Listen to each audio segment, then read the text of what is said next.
Finally ఇది output. Super.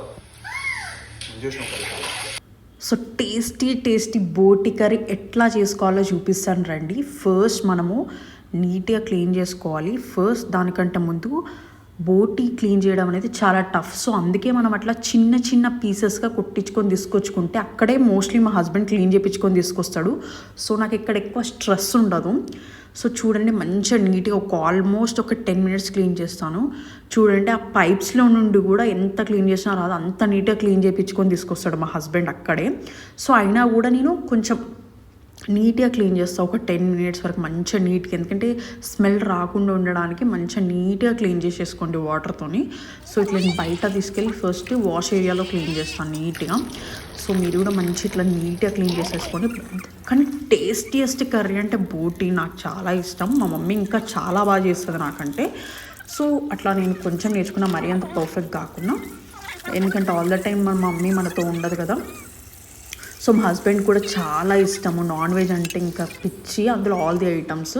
So ఇట్లా నీట్గా క్లీన్ చేసేసుకున్న తర్వాత నేను కుక్కర్లో వేసుకుంటాను ఫస్ట్. యాక్చువల్లీ అన్ని మసాలాలు వేసి కుక్కర్లో డైరెక్ట్ వేసేసుకున్న బాగానే ఉంటుంది. బట్ నాకు చిన్న కుక్కర్ ఉంది, పెద్ద కుక్కర్ లేదు కాబట్టి ఆల్మోస్ట్ ఇది 1.5 kg ఉంది.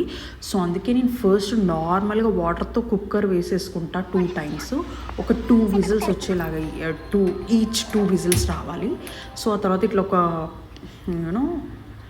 తీసేసుకొని దెన్ ఒక ప్యాన్ తీసుకొని మంచిగా అందులో ఆయిల్ వేసేసుకొని, నేను ఆనియన్స్ గ్రైండ్ చేసి వేసిన. సో కొంచెం లిటిల్ బిట్ ఆనియన్స్, ఎక్కువ వేయద్దు, స్వీట్నెస్ వస్తుంది. So next ginger garlic paste మంచి ఇట్లా ఫ్రై చేసేసుకున్న తర్వాత 2 బగారా ఆకులు అండ్ లవంగం వేస్తా. సో అట్లా కొంచెం కలిపేసుకొని తర్వాత బోటి బాయిల్ చేసుకున్న, కుక్కర్ వేసుకున్న బోటి ఏంటి ఆల్మోస్ట్ హాఫ్ బాయిల్డ్ అయిపోయి ఉంటుంది కుక్కర్లో. సో చూసారు కదా ఎంత చేంజ్ అయిందో పీసెస్. క్లీన్ చేసేటప్పుడు ఎంత హెవీగా అనిపించి కుక్కర్లో వేయగానే ఎంత చిన్నగా అనిపించిందో. సో కుక్కర్లో అయితే తొందరగా కుక్ అయిపోద్ది. అదే మనం నార్మల్ కుక్ చేయాలంటే చాలా కష్టమైపోద్ది. సో బెటర్ కుక్కర్ వేసుకున్న డైరెక్ట్ పర్లేదు. బట్ నాకు చిన్నది ఉంది కాబట్టి కుక్కర్ని ఇట్లా వేసేసుకున్నా. సో నెక్స్ట్ సరిపడా కారం, నేనైతే ఒక 8 spoons వేసుకున్నా, చిన్నవి ఉంటాయి నా స్పూన్స్. నెక్స్ట్ సాల్ట్ సరిపడా వేసుకోండి మీరు. సాల్ట్ కొంచెం తక్కువ వేసుకున్నా పర్లేదు, ఎక్కువ మాత్రం వేసుకోకండి, తర్వాత మనం యాడ్ చేసుకోవచ్చు. నెక్స్ట్ ఒక 1.5 glass వాటర్, 1.5 kg బోటి కదా ఇది. సో 1.5 glass వాటర్ కరెక్ట్గా. ఆల్రెడీ మనం బాయిల్ చేసేస్తున్నాం, కుక్కర్ వేసుకున్నప్పుడు ఆల్రెడీ హాఫ్ ఉడికిపోయింది. సో ఇప్పుడు ఎక్కువ వాటర్ వేసుకోకండి, లిమిటెడ్ ఎంత అవసరమో అంత వేసుకోండి. తర్వాత మిరియాలు, పెప్పర్ పొడి వేసుకోండి. అండ్ దెన్ మంచిగా కలిపేసినాక, సో ఇట్లా నీట్గా కుక్ అవుతుంది. కుక్ అయినాక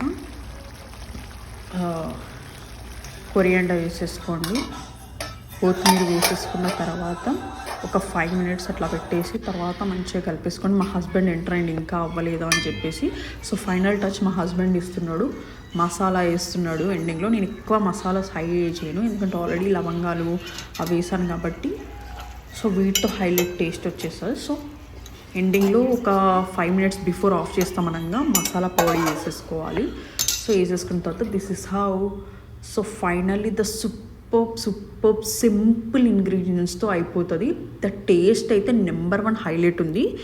సో మీరు కూడా ఇంత సింపుల్గా చేసుకోవాలంటే నా వీడియో చూసి చేసేసుకోండి. సో టేస్ట్లో మాత్రం ఎలాంటి కాంప్రమైజ్ ఉంటుంది. ఇంకో పక్కన ఆనియన్స్ పెట్టుకొని తినండి, హైలైట్ టేస్ట్ ఉంటుంది. So hope you guys like this video. Don't forget to like, share and subscribe to my channel.